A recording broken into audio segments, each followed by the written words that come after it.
Dancers, you cannot go into a musical theater dance class without knowing anything about musical theater or any Broadway shows in general, especially Broadway shows that have a lot of dance in it.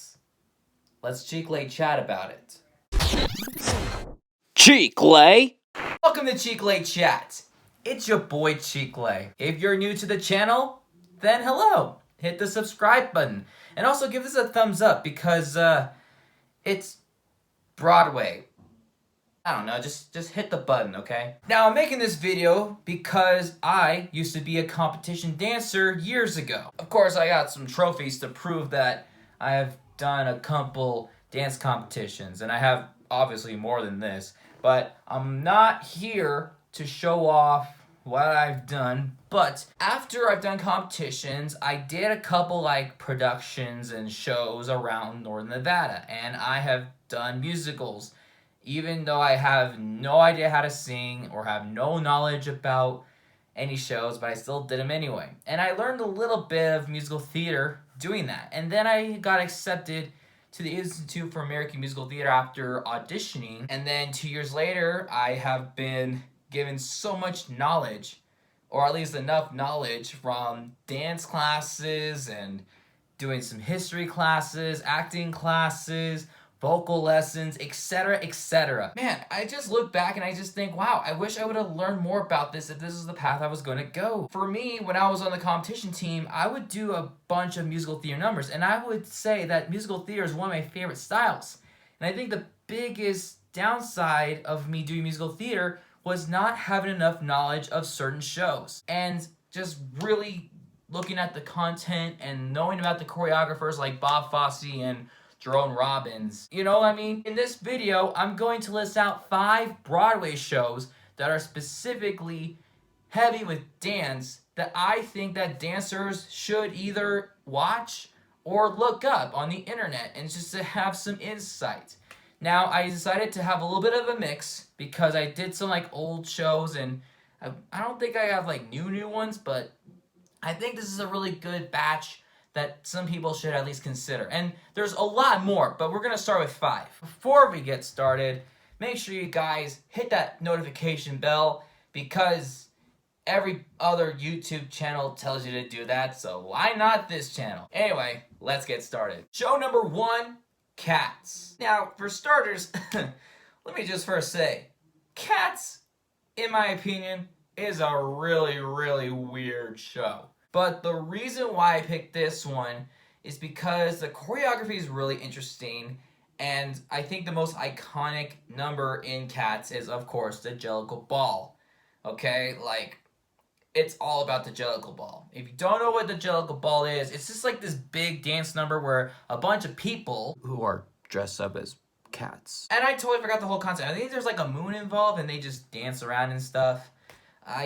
This is a show that, like, I don't know much, but this is a show that, like, really introduced me to the specific dance number, and it's very difficult because, if you think your competition numbers are really difficult, check out Jellicle Ball, and just check out some other numbers from Cats, because this is, like, a physically demanding show. Like, these are people who had to act like cats, and it's a big ensemble. So, like, the choreography is hard to explain, but I would definitely start off with Cats. But I would definitely stay away from the movie. Do not watch the one. I didn't even watch the movie because, number 1, it looks bad. 2, Taylor Swift is in it. And 3, I just think Cats is weird in general. But you may like it. I don't know. Show number 2, 42nd Street.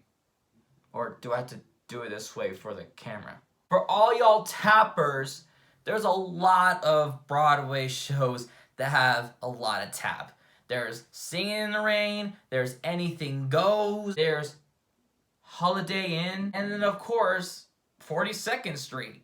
Personally, I was in 42nd Street the year after I finished my last competition year, and this was like my first ever musical I was introduced to, and I really enjoyed it. There's a lot of tap in it, and of course there's some ballet, but this is mostly known for its tap.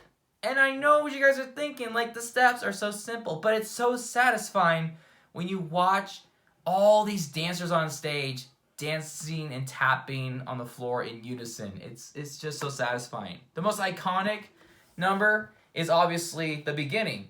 It's the audition number. So literally, like the show starts with some dialogue and then the curtain slightly opens up and you see a bunch of tapping. Like they do time steps and shuffles and stuff, and then it raises up and then you get to see all these dancers just auditioning for Julian Marsh.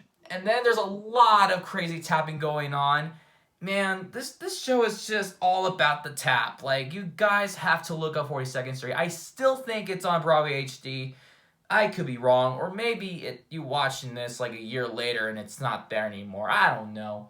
My point is, watch 42nd Street. Show number 3, Chicago. Now, I personally love the movie way better than the Broadway show. So you can either watch some clips of the Broadway show or you could just watch the movie and not worry about the Broadway show. But regardless, I think Chicago's really great, and the reason why is because of Bob Fosse's choreography. The biggest thing that you guys need to know is Bob Fosse, period.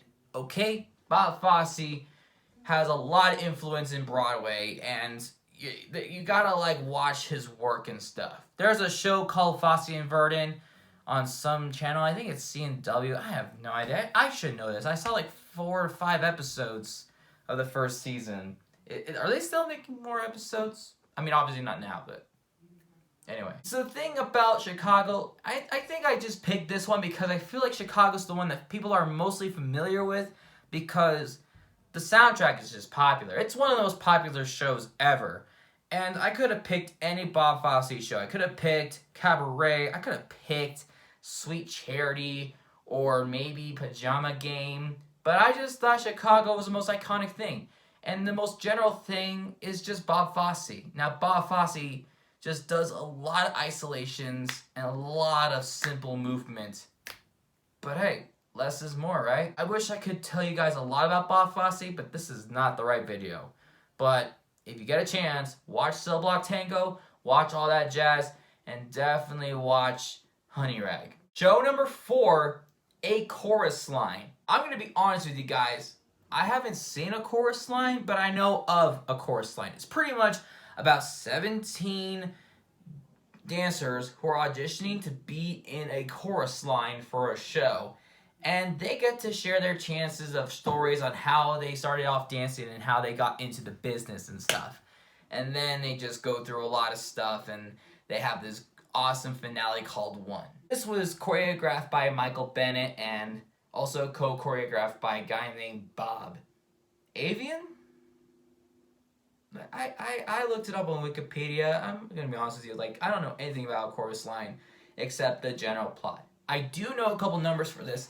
I can do that. I hope I get it. At the ballet, nothing.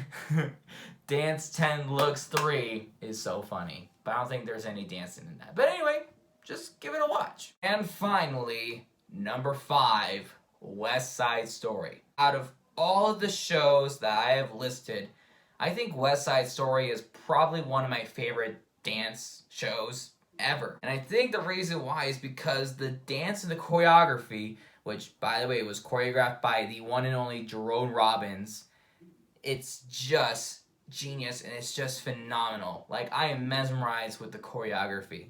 The choreography pretty much highlights gang violence, and there's a lot of emotion and tension between the two gangs, which are the Sharks and the Jets. I think you guys may enjoy the intensity and so much ballet involved in this. It's just so wonderful. If I had to pick a couple dance numbers to watch, if you can't watch the whole thing, watch the prologue and the dance at the gym, and you will thank me later. I really could have picked any other show that Jerome Robbins has done, like the bottle dance for Fiddler on the Roof, or some stuff from Gypsy, even though there wasn't really that many dancing in Gypsy.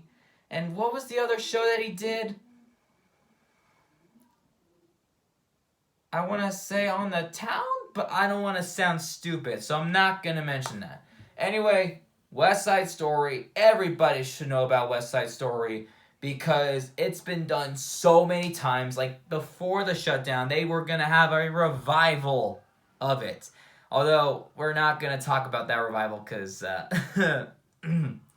yikes. So anyway, that is a list of shows that you guys should definitely watch, whether you know about Broadway or not. And if you guys are really into Broadway and you're a dancer, then I guess you guys could watch those shows. And if you guys are like, yo, you forgot about this show, let me know down in the comments below. I may or may not have thought about it, but I just wanted to limit it with 5. So, yeah. Anyway, that's all the time we have. Stay tuned for a new episode next Friday, and I'll see you guys next time. Peace out.